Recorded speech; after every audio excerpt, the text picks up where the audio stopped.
Recycler, deploy on Eastern Geyser and build Razor. Acknowledge, Grizzly 1. Turret 2, take up position next to Turret 1 at Western Entrance. Yes, sir. Grizzly 1, radar arrays detect an unidentified craft approaching from the northern canyon. Razor complete. Razor 1, take my wing. Let's investigate. Yes, sir. Grizzly 1, we have a large force approaching from the east. Await additional information. Grizzly 1, bogey's dropped off radar. Razor 1, take my 6. On my way. I'm gonna thump him.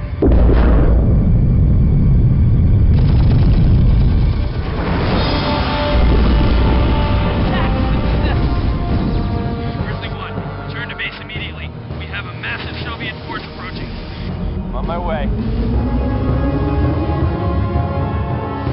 Grizzly 1, they're coming in fast. Razor 1, let's move to intercept. Grizzly 1, I need help. There are too many of them. Let's see, hold on.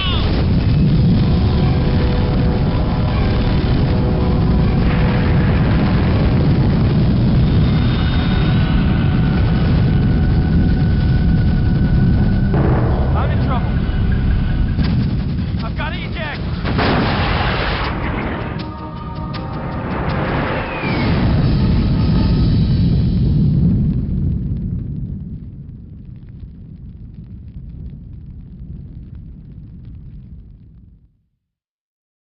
Hello and welcome.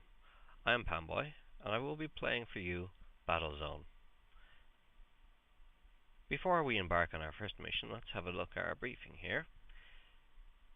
It seems that Command is worried about some rockets in the area, and they want to send us off to check out Outpost 3, do some resource gathering, and look at what vehicles we have on offer to see what we'll be using later in the game. So without further ado,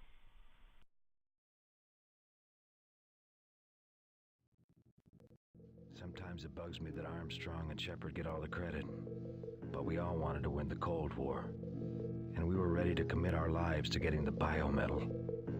The military boys used all the material that had fallen to Earth, and they still needed more. They went looking for a few cowboys to do the job, and in the end they orchestrated the world's biggest cover-up. They snuck a whole army into space and not a soul knew a thing. But now it's time. People should know why it was so important that we won the space race. People should know what happened to all those who went missing. The dead should get their honors. They should have their place in history. Because history has a way of repeating itself. Commander, we've discovered a deposit of biometal along with some strange radar signatures. Build a scavenger and escort it to the biometal deposit. alright folks, and here we are, meat and potatoes game. The Battlezone battlefield.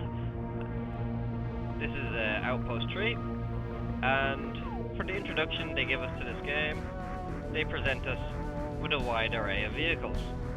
We have the Grizzly main battle tank, got 4 weapon hardpoints, you know, decent tank, can pretty much go toe to toe with everything else in the game. Then we have the Bobcat light tank. It's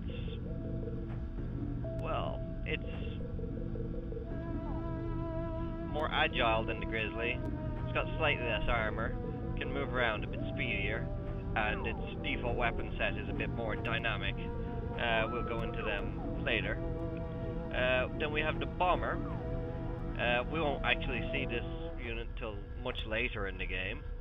It's got some of the most powerful weapons in the game, but its speed and maneuverability really cripple it in combat, so you'll pretty much never use this as your main weapon.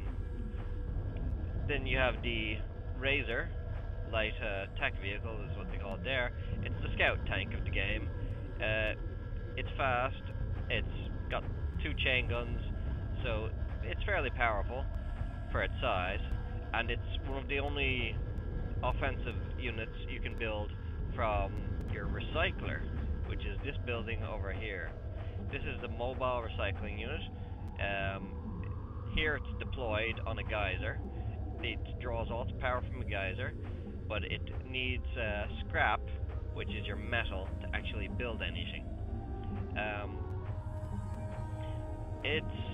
It's your primary building unit of the game. If you lose your recycler, you lose the game. It's equivalent of the MCV in a Command and Conquer game, or your commander in Total Annihilation. But our first mission is to build a scavenger to collect some scrap and escort it off into the field. So let's take the Grizzly. We'll just select our unit recycler here, have him build a scavenger by pressing 1. Construction started. Building complete. And now pops the scavenger, who will automatically go out and seek any ore you can find. You might have noticed a moment ago that I had a kind of picture-in-picture thing going on. Now, if I select this nav beacon here, I get to see through its camera. It points in the same direction as I do, and as you can see, I can see myself. So let's go off and escort that scavenger. If we select the scavenger... Getting scrap. Grizzly 1, we've got a situation. Unidentified vehicles are approaching your position from the southwest. Southwest, you say? Oh dear. Let's go fight this guy.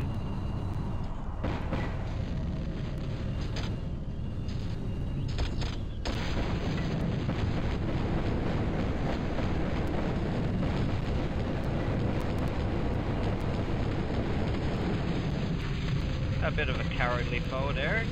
The moment I started shooting at him, he tried to run away.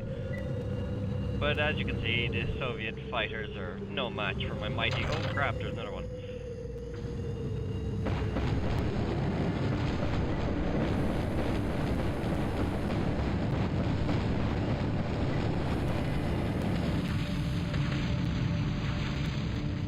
By pressing T on an enemy unit, I can bring up my targeting reticle, which will give me an estimated field of fire. So if I fire there, I should hit him.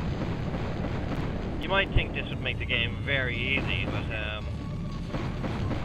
it's not that accurate, as the enemy units will often turn away and... Good work. Unfortunately, we've got another scavenger out there that's being threatened by Soviet wingmen. I have unfortunately used up the majority of my ammunition. This scavenger may not be as safe as he would hope. Oh, there he is, flipping on my radar. Let's try the minigun on him, shall we?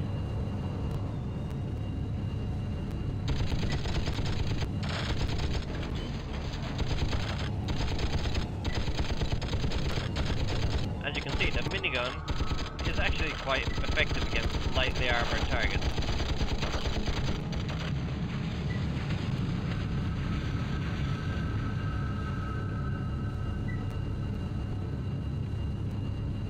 And here's our friendly scavenger. Now we can see through his eyes when we select him with the targeting reticle. Oh, look at that. It's Eagle 1. This doesn't make much sense as a... well, the upper half of this craft would have taken off and reconnected. Good work, Grizzly 1. We've confirmed that the hostile vehicles are of Soviet origin. They've maneuvered around Outpost 3 and are headed towards Eagle's Nest 1. Await further orders from NSDF Command. Aww.